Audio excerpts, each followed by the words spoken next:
Liberty has never come from government. Liberty has always come from subjects of it. The history of liberty is that of resistance. With these lines of Churchill, I hereby question the notion. Are we really independent? But if we are really independent, then why are we so enslaved by the colonial ideas?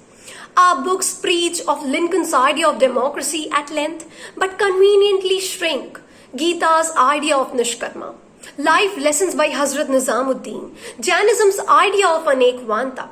The present state of affairs makes me drift apart from the idea of India.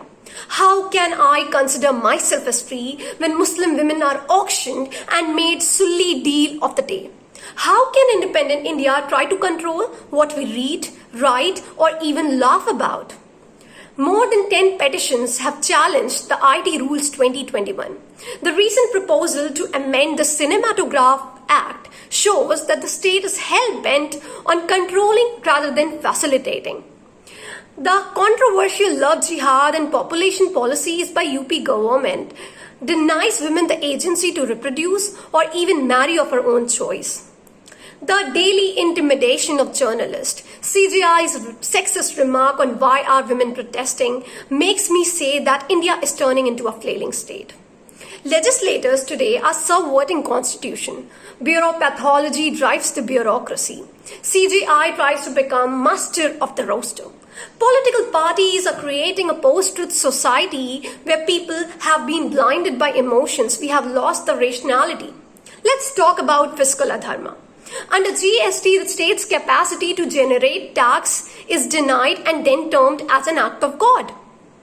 Rajiv Gandhi rightly said, if rupees 1 comes from the union, then only 15 paise reaches the public. And 85% of that money is lost in between through corruption.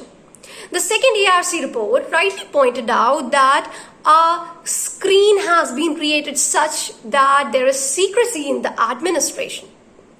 Now, let me talk about Hobbes' idea of social contract, where he describes the original nature of state, where citizens had absolute freedom, but they were all at war with each other.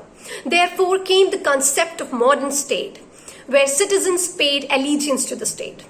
Talking from India's perspective, ours is a democratic republic nation, but today, India is a partly free nation, as pointed out by Freedom House recently. But the question is, do Indians really care about our declining freedom index? Do Indians really care about Stan Swami's death, about thousands losing life due to COVID mismanagement? Probably not. Let's be very clear. It's not the constitution that has failed us, it's we who have failed the constitution. We Indians really need to imbibe the liberation ideas of Gita that is based upon karma marg, dharma marg, and about gyan marg. That is, of imbibing the constitutional values and of turning right knowledge into ethical action.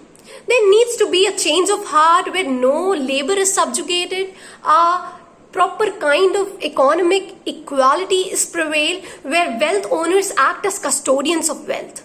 Let's resort to nishkarma, that is duty for the sake of duty. Though India has achieved independence, but liberation and emancipation is yet to be achieved. True independence will be achieved the day we Indians learn to embrace freedom with responsibility. That's all. Thank you.